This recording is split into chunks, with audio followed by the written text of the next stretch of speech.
sabotage, covert operations, and espionage. Hi, I'm your host Heatwave, and in today's little episode, I'll be looking in depth at the specialist commando teams of the Imperial Army.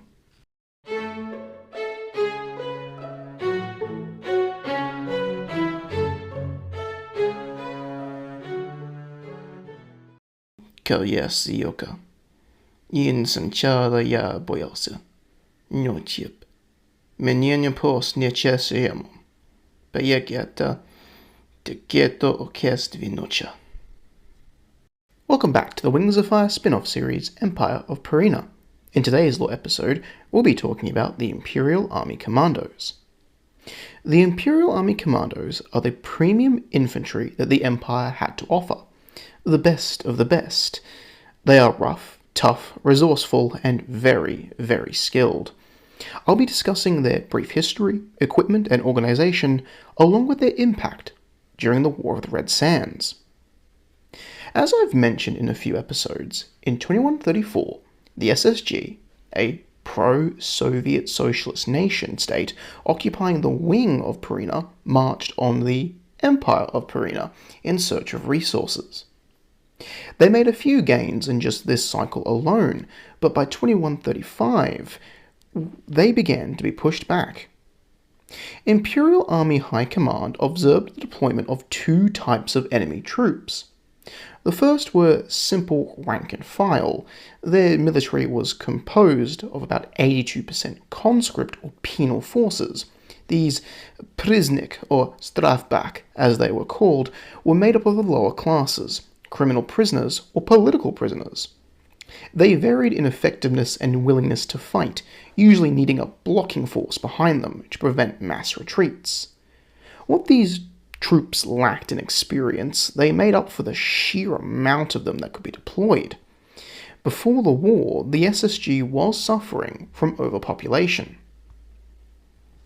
The second type of troops that was spotted was the Gvyadya, or Guards. These Guards rifle regiments were originally internal security forces, doggedly loyal to the socialist government. These troops received the best gear, training, and support. They would march into battle wearing body armor of titanium, which made them a pain for Imperial Army inductee, as these troops could easily outmatch the Dragon's weapons and troops. Wherever they were deployed, these Guards got results. Imperial High Command wondered. It had specialist troops, it had signalers, apothecaries, logistics experts, but the only elite combat force they had were its combat engineers, who were trained for assaulting enemy fortifications. The Imperial Army didn't have troops capable of doing what inductee did, but better. The early cycles of the war showed the shortcomings of the army. If they were to strike out against the SSG, they needed troops who could conduct very delicate operations and assaults. Troops that could be used in any situation, from sabotage to assassinations to assaulting the most high-risk positions. It needed command-led operatives, better known as Commandos. In 2135, 3 new companies were to be formed of these new Commandos. Talon-picked veterans from the beginning of the war would undergo extended conditioning and training. Troops would be forced to fly for rotations and march for just as long, usually all at night as well. They would be drowned, dehydrated, and starved. They underwent training as marksmen, explosive experts, and in battlefield first aid. The end result was an inductee who was tougher, stronger, and more capable on the battlefield. The Commandos were ready for deployment by 2136, but were delayed till 2137 in support for the Empire's new Operation Fractured Jaw. The Commandos were deployed at night to fly over the border in secret. Their objective was to conduct long-range reconnaissance and identify enemy positions of strategic value, things like ammunition dumps, field workshops, makeshift roads, and other military assets and infrastructure. Operating only at night, the Commandos did everything they could to disrupt the SSG. blowing an ammunition store here, ambushing a supply route there. The SSG spent valuable resources chasing these ghost dragons, as they appear to vanish without even a talon print in the sand.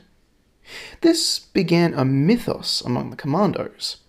They began to rename their companies and adopt the idea of painting skulls into their helmets, becoming stuff of real nightmares. The Commandos were organized into their 3 respective companies.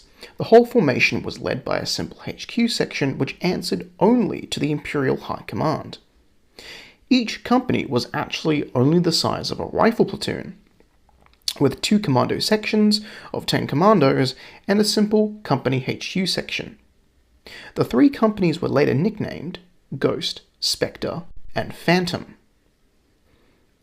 A commando is almost indistinguishable from a regular inductee. That was the intention, but over time commandos made their own mark. Their war gear remained the same as army inductee with a few modifications. The armor carried by commandos were outfitted with canvas outlines to allow the armor to sound quieter. Commandos covered their bodies and armor in camouflage using a mix of rock, powder, sand, and water to make a makeshift paint.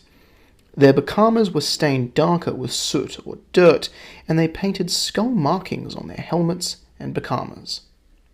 For load bearing, well, commandos carry your typical infantry set of equipment: a shovel, a bedroll, mess tin, canteen, free-floating belt, but these troops used a lot of looted equipment to carry the vast amounts of explosives and provisions they needed. Some commandos even carried wire spools or an extra radio. In this example, this commando has been collecting the shoulder boards of SSG uniforms as some sort of trophy.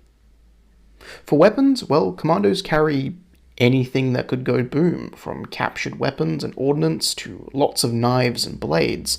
Of course, they carried the las arm, but commandos would try to camouflage their weapons with strips of cloth and burlap. The commandos achieved an impressive win rate at 100% with almost no casualties, over only 84 rotations. But the commandos would eventually be pulled off the lines in mid-2138. Ghost Company was tasked with assaulting an SSG ammunition supply point, supplying ammo to local artillery companies. The whole company went in with 3 groups of 5 commandos. The rest remained in reserve. Extended Recon identified a little perimeter guard with a HQ tent and a makeshift barracks, with organized rows and lanes for supply crates and stock. The groups of 5 dragons were divided into 3 respective teams, A, B, and C. A team would approach from the left, B team would approach from the center, and C team would approach from the right. At the highest point of the 3 moons, the commandos moved in, taking out the meager security personnel around the edges with ease. Their objective was to plant wide bombs and thermite packets to scuttle and scour anything that could be useful to the enemy. C team had planted their explosives and made it withdraw in moments. All seemed relatively fine until one Commando Kangaroo, B team, stepped on a concealed anti-personnel landmine hidden between the paths of the 2 crates. The resulting explosion ripped through her belly and tore the sandwing in half. Behind her, Commando Roach was knocked clean off his talons by the shockwave, and the depot erupted in gunfire as more SSG troops poured from the barracks tent. Suppressing what was left of B team, A team tried to assist by pouring shots forward while they set up their detonators. A team covered B team's withdrawal. As A team then begun to withdraw under fire, Commando Cowbell also stepped on an anti-personnel mine, losing both his hind legs and tail from the blast. The Mudwing was dragged to safety as all remaining commandos returned to their send-off point, rolling out the detonation wire. Upon the platoon leader's command, the explosions were blown, reducing the enemy supply store to a smoking pile of wood and debris. Cowbell would succumb to his wounds, and he could not be saved. Unfortunately, The body of Kangaroo couldn't be recovered, but miraculously, her body survived. Well, the top half, anyway. It was later taken by the SSG and paraded through their streets under a false pretext that the SSG was winning the war, in an attempt to stir their population to action this late into the conflict. With Operation Fractured Jaw underway in 2138, the Commandos would withdraw back to Imperial territory and remain in reserve. A few sections would join up with the 1st Line Battalion and engage in daring forward assaults for the remainder of the war. Thanks for watching.